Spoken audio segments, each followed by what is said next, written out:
Құмсағыздың пайдасы. Қарағым, құмсағыздың құмның етегінде өседі. Құмсағыз деген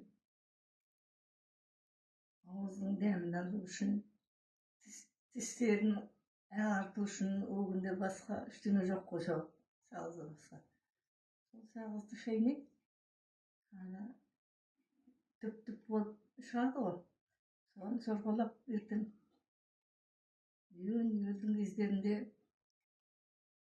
сарғайып шығып нетіп жабысып тұрады өзінің ағаш бұтақтарына.